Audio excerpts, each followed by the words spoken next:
With me today is Cooper Chapman, and Cooper is a former top 100 professional surfer turned leading mental health educator. As the founder of the Good Human Factory, he combines the mindset of elite athletes with science-backed strategies for building mental health well-being and helping thousands take daily action for a healthier, more connected life. And we are talking about his book today, The 1% Good Club, to help you build really good mental health, resilience, and strength in 2026 and beyond. So, welcome, Cooper. Thank you so much for having me, Julie. It's great to be here. Yeah, pleasure. Such a good time of year to be chatting to you too. So, tell us, what was the catalyst for you writing the 1% Good Club book? And what moment made you realize mental health could no longer be optional in your world? Oh, two very big questions. It might take me a second to answer, but it's good that it's the first questions of the episode. But I'll start with why mental health is so important to me, and then it'll sort of transition into, I guess, why I wrote the book and how the book came about. So I had some family history of mental illness. I lost an uncle when I was quite young, around 6 years old, to suicide, which was really tough for myself and my family to deal with. I didn't, I guess, get told that it was suicide when I was 6 years old. But once I got to sort of my early teen years, I got explained to my dad what had happened, which made me kind of aware that, okay, mental illness is this thing. And then I watched my dad struggle a little bit throughout my teen years, bit of depression, anxiety, nothing super, super bad, but he definitely, had signs of, not feeling that good quite often. So because of that, I began to develop, I feel like, this sort of underlying fear. And that's something that I kind of realized through writing the book. Was there was this whole sort of period through my athlete journey where I had this fear, maybe I'm going to end up like the men in my family. I lost an uncle, my dad struggles. So because of this fear, I was always sort of curious and forward thinking, like, what are the things that I can learn? So if I do get to a point of struggle, I'm a little bit more equipped to deal with those challenges. I guess I have some tools in my toolbox to deal with it that maybe my dad or my uncle didn't have. So that was a bit of my teenage years, but I was also a top level athlete. So I had, such an amazing life. I was traveling the world. I was surfing at a very high level and had these incredible opportunities. So I kind of had this feeling of like, who am I to ever ask for help with my mental health? Like, I'm living a great life. So that was another reason why I was always really trying to find things myself. Never had any intention, of being an educator and an author and doing all the work that I do now. But about 7 years ago now, back in 2018, my youngest of three sisters was in her last year of high school, and she had a pretty tough time in year 12. She had a friend pass away from a car crash at the start of the year. And then at the end of her year, she let us know that one of the boys in her year had taken his own life. And that was really the catalyst for me to start the Good Human Factory and my, I guess, journey into mental health education. I started to think about all the lessons that I'd learned throughout my 20s as a high level athlete, working with, really, really, really good sports psychologists and other psychologists. I started to learn all of these things that I realized I never learned at school. And I was like, maybe I can go and talk to a few of the kids at my old school, and maybe it'll help one or two of them. If it came from a pro surfer when I was at school, I know I would have listened a lot more than a lot of the different educators in this space. So yeah, I went to an old high school, my old high school, Narrabeen Sports High, and told the school teacher mate of mine, like, I'd love to come and share some of these lessons around well-being and mental strength with the students after hearing about the student around the corner, taking their own life. And he was like, "Oh, you're such a good human for wanting to do that." So that's where the Good Human Factory came from. Right. He's like, "You should call it the Good Human Factory. They come to your workshops and they leave a better human." So yeah, that was the sort of starting point of what I guess call the Good Human Factory now, which has just gone, I guess, from strength to strength. I've kind of lent far more into my education around mental health, from just the lessons that I knew to then doing breathwork, mindfulness courses to understand a bit more about the neuroscience of, I guess, the topics that I speak on. But I also have my own podcast where I've interviewed now over 220 different people, a lot of them being experts in neuroscience, mental health, physical health, a whole range of topics, and began to realize that there's a lot of really positive, I guess, daily habits and values and mindsets that we can live by that science shows will make your mental health better and all parts of your life better. So yeah, I began doing these workshops. I've now educated over 60,000 students. I've worked with a bunch of big corporate companies and helped their teams with their well-being, from Apple, Telstra, Red Bull, Amazon, Westpac, Coles. I actually just got back from the United Nations in November. I went over to the United Nations Climate Change Conference in Belém in Brazil, COP30, which was a real eye opener, but also really special to be invited to speak and do some gratitude and mindfulness and breath work to sort of calm everyone down who is, at this conference, which was really cool. And then the book was something that I never really dreamed of being an author or anything, but all of these lessons that I began to pull together were, having a massive impact on the workshops that I was delivering. The podcast was having a really big impact. And then I started a community on Instagram about 5 years ago now, which is called the 1% Good Club as well. And the whole theory behind it was, I believe we should all give 1% of our day to our mental health. It's the biggest killer of people aged 14 to 45 in the country. It is such an important thing. Yet most of us aren't really dedicating any time to it each day. So I was like, maybe we could set the bar super low and go, let's start with 1% of our day. 1% of 24 hours happens to be 14 minutes and 24 seconds. So I was like, why not 14 minutes? Less than 1% of our day. Let's try and spend it doing things good for our mental health. So I'd been taking this community through 10 minutes of mindfulness and 4 minutes of gratitude on Instagram for the past 5 years. And there's over 3,000 people who have done this. Three things they're grateful for every night, 10 minutes of meditation in the morning. And the anecdotal evidence and the feedback I've had from thousands of people is it's profoundly changed their life. So fast forward to 4 years of doing the online community, I was approached by Wiley Publishing, one of the world's best publishers, one of Australia's best publishers, um, and they let me know that they were looking to sort of expand from business into self development a little bit more, and had been following my journey with the workshops I do, the podcast I do, the community I've built, and they said, "Do you have an idea for a book?" And I was like, yeah, I kind of do. I really talk about living by values and my journey through being an athlete Yeah. in my workshops, which I know my audience really enjoys the stories and enjoys the way I talk about mental health, not being mental illness, being mental health. Yeah. But then I was like, and I've also built this movement and, impacted hundreds of thousands of people, called the 1% Good Club. And then I've got all these 10 healthy habits that I practice that I have on a thing called my Full Potential Board. And they were like, we love the idea of calling it the 1% Good Club. It's such a concept that I think people can get around, this idea of like, I don't have all the time in the world, but I reckon I could find 1% of my day for my mental health. And it's really built a framework for people to actually have a way to, actually stick to those habits that they want to do, but find it hard to stay accountable. So that's a bit of my highlight story, I guess, of why I built what I built, a bit of my background, and then also, the book and how it came about. But I'm sure you got plenty Yeah. of questions about all of the journey. Yeah, that's brilliant. And congratulations on being invited to the UN as well. That's incredible. And I love Yeah, how you thanks. frame it, like the 14 minutes. So 4 minutes at night, 10 minutes in the morning. And you think, surely we can do that. Surely we can do that. And of course, we know about these things, but we don't often do it. But when you say when it's less than 1% of our day, um, surely we can make that time, especially at this time of year. We can really carve out that time and let it become a habit before life gets back to normal.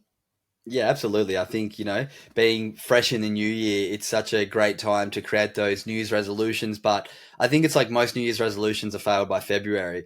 So I Yes. think having this 1% framework is something that, yes, is great to start your year with.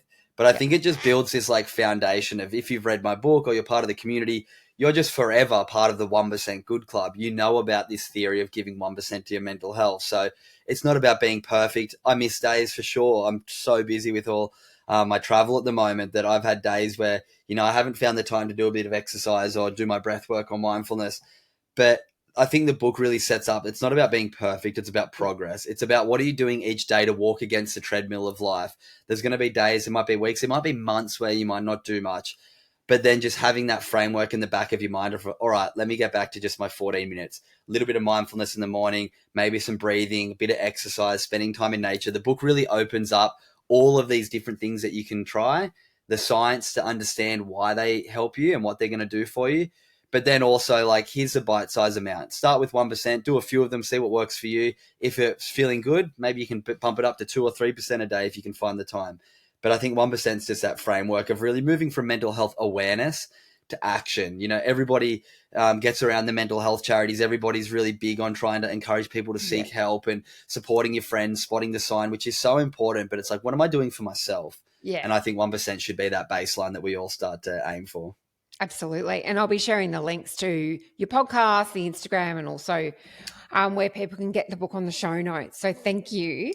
Oh, thank you. So majority of people that listen to my potty are leaders. So you spent a lot of years in the water as a professional surfer. You dealt with a lot of risk, pressure, failure, but you also experienced a lot of wins, a lot of success. So how did that experience shape your mental strength, and what did the ocean teach you about resilience? Because that's a very hard ocean to be in, that leadership books never could. Oh, what have I learned through my career that leadership books really can't?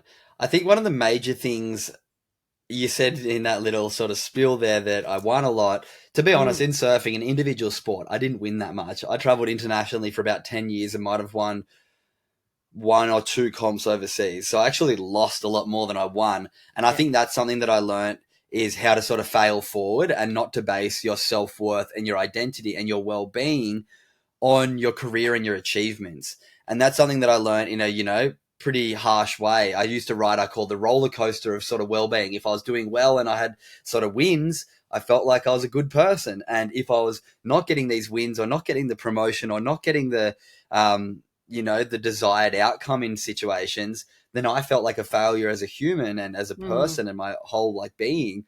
And then I got taught in my early to sort of mid 20s by my sports psychologist. Once I sort of had a string of bad results, I was in a pretty dark place mentally. He said, like, pro surfing's what you do, mate, but it's not who you are. Like, pro surfing's what you do, but it's not who you are. Your values are who you are. You can fail in every surf contest, but still be a good person, and you should be able to be happy with the sort of person you are. And that really changed my mindset on this idea of not basing my self-worth and my identity on my achievements in my career. So I think that's a really good lesson that any leader can learn. You aren't your results at work. You are your values that you live by. You are the responsibility you take when somebody calls you out on some sort of criticism. Can you go, oh, you know what, thanks for that, I'll take that on, I'll try and improve?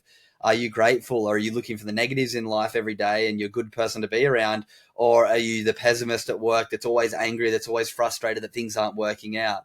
Do you have empathy when somebody else fails? Are you empathetic towards them, or do you judge them? Do you get curious, or do you get furious?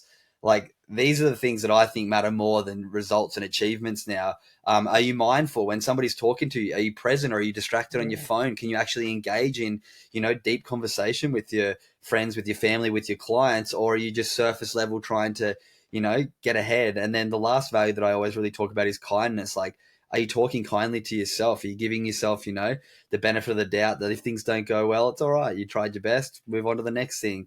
Are you being kind to others? Like, are you giving a smile to people when you walk past them? Are you being aware that other people are going through struggles as well?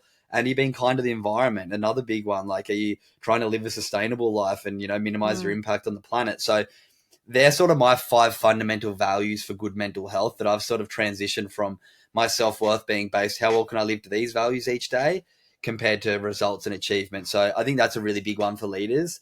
I think the other big thing that I really learned from surfing is the ability to adapt.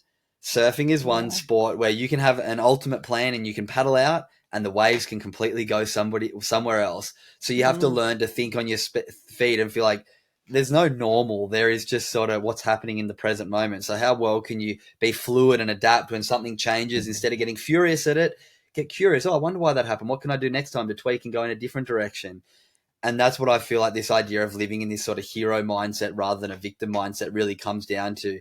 How much can you adapt? How much, when things aren't going your way, can you still have a smile on your face and go, you know what, I'm going to tweak, I'm going to get a little bit better, and then I'm going to do something different tomorrow, rather than continually trying to do the same thing and it not working. I think someone who has the ability to adapt and to not be too disheartened when things don't go your way. Try and sort of ride the roller coaster I was talking about before that was very up and down.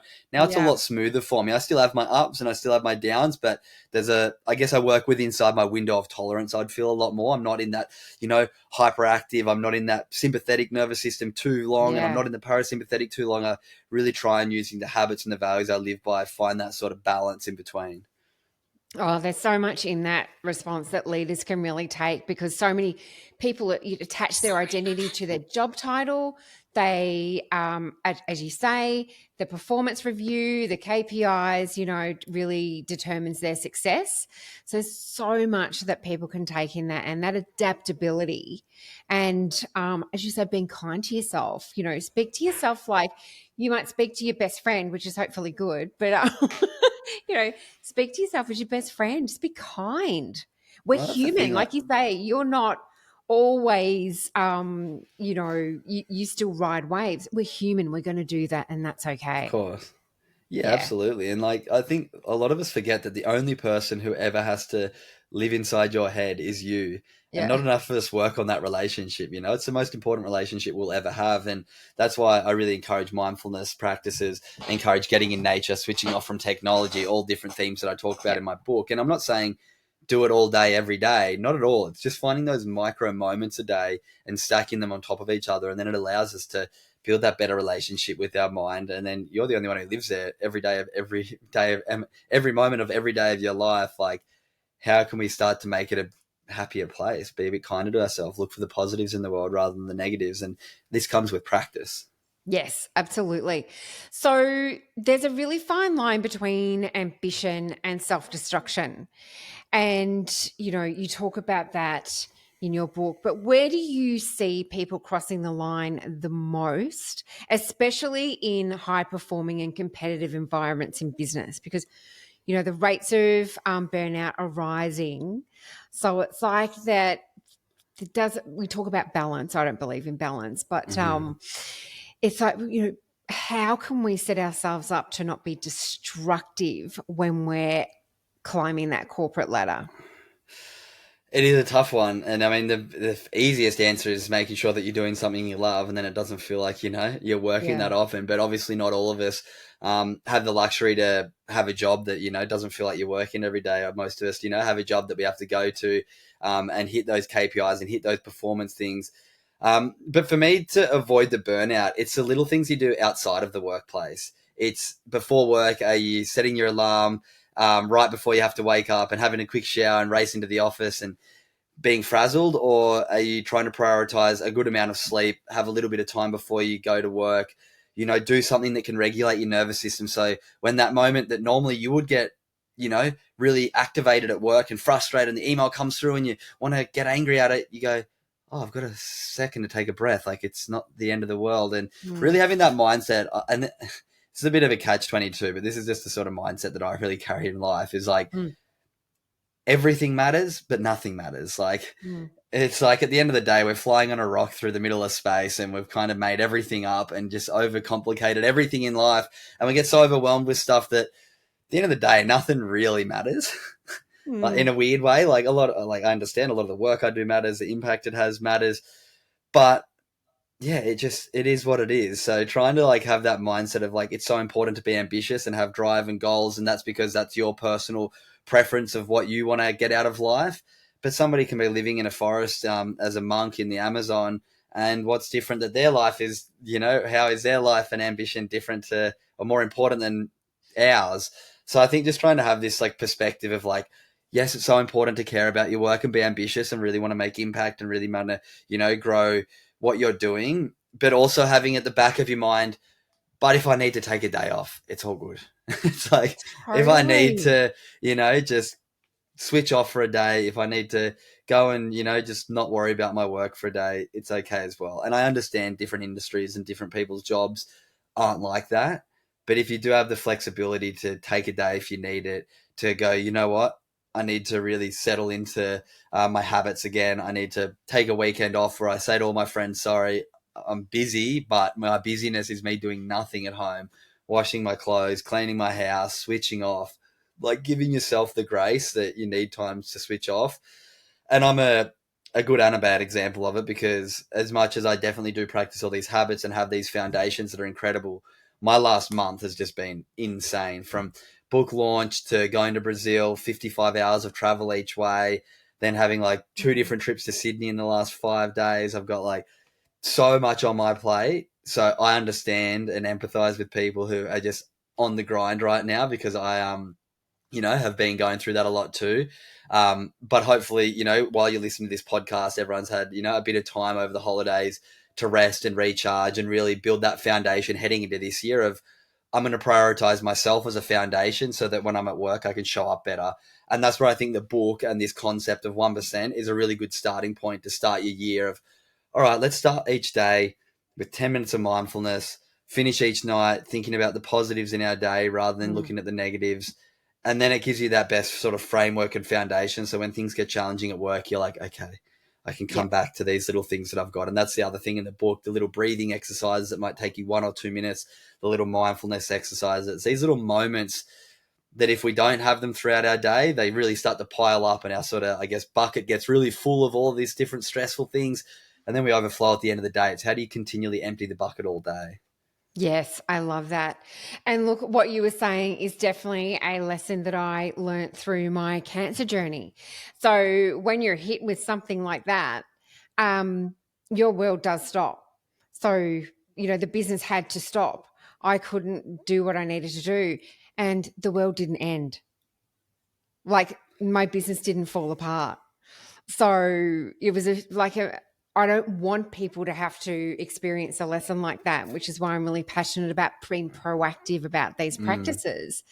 And now I don't run my business how I used to because I don't need to. So, And you and learn things, there's another way to do it. You learn to adapt when, you know, exactly, I'm so sorry to exactly. hear about your cancer diagnosis, but you learn, hey, wait, I can do it in a different way that might be a bit more sustainable for my health, but also a bit more sustainable for, my joy in life. Like work isn't always everything. It's like, how do you find that balance and build your work life into your normal life? It's like, it's funny, we Yes. spend more of our week, working than we do actually enjoying, the people that we love, enjoying, doing things that we love to do, eating food that we love. So yeah, I think just having a good solid awareness around that is super important, especially heading into a new year.